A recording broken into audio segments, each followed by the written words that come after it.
Assalamualaikum warahmatullahi wabarakatuh.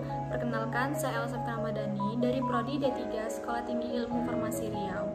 Jadi, di sini saya akan menjelaskan tentang uji toksisitas akut fraksi etil asetat daun tumbuhan akar kai-kai Eukarya chordata lormer pada mencit putih jantan. Saya akan menjelaskan 4 pokok bahasan. Yang pertama tentang pengertian uji toksisitas akut, yang kedua tentang alat bahan yang akan digunakan, yang ketiga tentang prosedur kerjanya, dan yang keempat tentang parameter yang akan diamati. Baiklah, pertama saya akan menjelaskan tentang pengertian uji toksisitas akut. Uji toksisitas akut adalah uji yang dilakukan dengan memberikan zat kimia yang sedang diuji sebanyak 1 kali dalam jangka waktu 24 jam. Nah, selanjutnya saya akan menjelaskan tentang alat dan bahan yang akan digunakan. Untuk alat-alat yang akan digunakan, yang pertama itu ada alat suntik atau sonde oral, pipet tetes, kaca arloji, gelas ukur, gelas beker, timbangan hewan, meja pengamatan, lumpang dan alu, spatula, vial, dan gunting. Selanjutnya, saya akan menjelaskan tentang prosedur kerja yang akan dilakukan. Nah, untuk prosedur kerja yang akan dilakukan melalui beberapa tahap. Yang mana tahap pertama yaitu screening fitokimia fraksi etil asetat daun tumbuhan akar kai-kai atau Eukarya chordata lormer. Yang kedua, melakukan penyiapan hewan percobaan. Yang ketiga, penentuan dosis miligram per kilogram BB. Yang keempat, pembuatan sedian uji. Yang kelima, penentuan nilai LD50. Yang keenam, evaluasi efek toksisitas selama 14 hari. Dan yang terakhir, akan melakukan analisa data. Nah, untuk prosedur kerja yang pertama, akan melakukan screening fitokimia, yang mana pemeriksaannya itu dilakukan untuk pemeriksaan alkaloid, flavonoid, terpenoid, steroid, fenolik, dan saponin.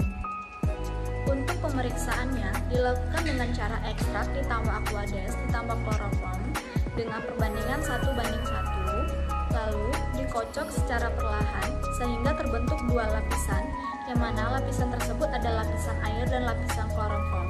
Setelah itu didiamkan sebentar dan dapatlah hasil, yang mana lapisan air untuk menguji flavonoid, fenolik, dan saponin, dan bagian lapisan kloroform untuk pemeriksaan terpenoid dan steroid. Untuk pengujian screening fitokimia yang pertama yaitu akan dilakukan uji terpenoid dan steroid. Caranya, lapisan kloroform disaring melalui pipet yang telah berisi norit, lalu teteskan pada plat tetes dan ditambahkan 1-2 tetes reagen Lieberman-Bouchard atau 2 tetes asam asetat anhidrat dan 1 tetes asam sulfat pekat.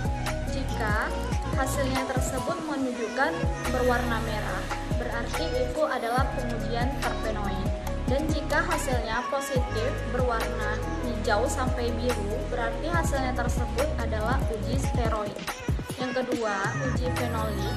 Caranya, lapisan air dimasukkan ke dalam tabung reaksi, ditambahkan beberapa tetes FeSL3 1%, dan hasilnya tersebut jika menunjukkan timbulnya berwarna ungu sampai biru kehitaman. Selanjutnya, untuk pengujian uji saponin. Caranya, lapisan air tersebut dimasukkan ke dalam tabung reaksi, lalu dikocok secara perlahan. Hasil positifnya jika menunjukkan busa yang stabil. Dan untuk pengujian yang terakhir yaitu uji alkaloid. Caranya, ekstrak ditambah 10 ml kloroform ditambah 10 ml kloroform amoniak 0,05 m, kemudian diaduk, lalu disaring. Setelah itu, ditambahkan 1 ml asam sulfat 2N, kemudian dimasukkan ke dalam tabung reaksi. Setelah itu, diaduk secara perlahan selama 2 menit sampai terjadi perubahan dan terbentuk 2 lapisan. Kemudian diambil lapisan atas, yang mana lapisan atas tersebut lapisan asam, kemudian ditambahkan 1-2 tetes reaksi Mayer, yang mana hasil positif alkaloid jika ada endapan putih. Nah, setelah melakukan screening fitokimia, akan dilanjutkan dengan penyiapan hewan percobaan, yang mana hewan percobaan yang akan digunakan yaitu mencit putih jantan. Mencit putih jantan disiapkan sebanyak 20 ekor, yang mana berumur 5-6 minggu dengan berat 20-30 gram. Nah, setelah itu hewan percobaan dikelompokkan menjadi 4 kelompok, yang mana masing-masing kelompok terdiri 5 ekor mencit putih jantan. Nah, setelah penyiapan hewan percobaan dilanjutkan dengan penentuan dosis, yang mana untuk penentuan dosis saya menggunakan rumus Malone. Jadi berdasarkan rumus Malone tersebut, untuk faktor kelipatan dosisnya diperoleh yaitu 5, yang mana dosisnya yang digunakan yang pertama itu 200 mg per kilogram BB, yang kedua 1000 mg per kilogram BB, dan yang terakhir 5000 mg per kilogram BB. Selanjutnya, prosedur kerja yang akan dilakukan yaitu pembuatan sadian uji, yang mana yang pertama yaitu pembuatan ekstrak etanol daun tumbuhan akar kai-kai. Nah, sebelum melakukan pembuatan ekstrak etanol, yang pertama kali kita lakukan yaitu persiapan sampel dan ekstraksi, yang mana 5,5 kg daun segar tumbuhan akar kai-kai dicuci bersih lalu dikeringkan.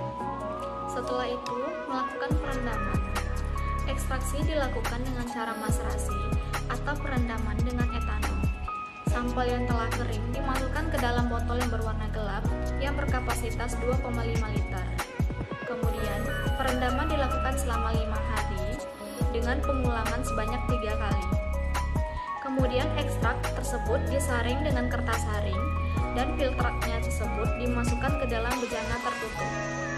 Nah, setelah melakukan perendaman akan dilanjutkan dengan pemengkatan dengan rotary evaporator, yang mana akan didapatkan ekstrak kental etanol dengan suhu 45 derajat Celcius dan dengan fraksi etil asetatnya dengan suhu 40 derajat Celcius.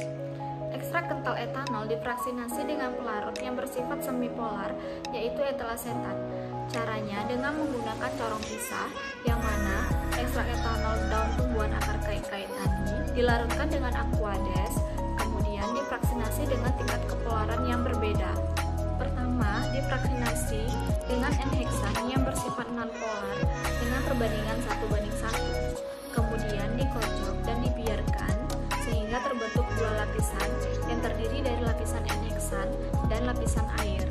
Kedua, difraksinasi dengan etil asetat yang bersifat semipolar sama banyak dengan fraksi air sisa dari N-heksan, kemudian dimasukkan ke dalam corong pisah, kemudian digoyangkan hingga homogen, lalu didiamkan hingga terbentuk 2 lapisan, dan diambil lapisan bagian atas yang mana itu lapisan fraksi etil asetat. Fraksinasi diulang sampai terlihat bening. Lalu, fraksinasi dikumpulkan dan diuapkan dengan rotary evaporator. Kemudian didapatlah ekstrak kental dari fraksi etil asetat. Nah, untuk prosedur kerja selanjutnya yaitu penentuan nilai LD50. Nilai LD50 ditentukan dengan menghitung jumlah kematian hewan selama 24 jam akibat pemberian zat uji pada tingkat dosis. Untuk nilai LD50-nya sendiri diolah menggunakan metode Farmakope Indonesia edisi 3. Setelah melakukan penentuan nilai LD50, dilanjutkan dengan evaluasi efek tosisitas tertunda selama 14 hari dengan mengamati gejala berupa tremor, kejang, saliva, letargi, diare, lemah, tidur, koma. Nah, setelah itu akan diamati dengan perubahan berat badan, konsumsi makanan, berat feses, volume air minum, volume urin, dan berat relatif organ. Untuk prosedur kerja yang terakhir yaitu analisa data. Untuk analisa data yang pertama yaitu analisa data nilai LD50, yang mana nilai LD50 dioleh dengan metode Farmakope Indonesia edisi 3. Setelah itu, untuk parameter yang telah diamati, diolah dalam bentuk deskripsi dari hasil pengamatan. Pokok bahasan yang keempat yaitu parameter-parameter yang akan diamati. Seperti yang sebelumnya sudah saya jelaskan, untuk parameter-parameter yang akan diamati yaitu yang pertama adanya tremor, kejang, saliva, diare, letargi, lemah, tidur, dan koma. Selain itu, parameter yang akan diamati yaitu perubahan berat badan, konsumsi makanan, berat feses, volume air minum, volume urin, dan berat relatif organ. Nah, sekian dari pemaparan mengenai uji tosisitas akut fraksi etil asetat daun tumbuhan akar kai-kai Hungkaria cordata lormer pada mencit putih jantan. Jika ada kekurangan, saya mohon maaf. Wabillahi taufiq wal hidayah. Wassalamualaikum warahmatullahi wabarakatuh.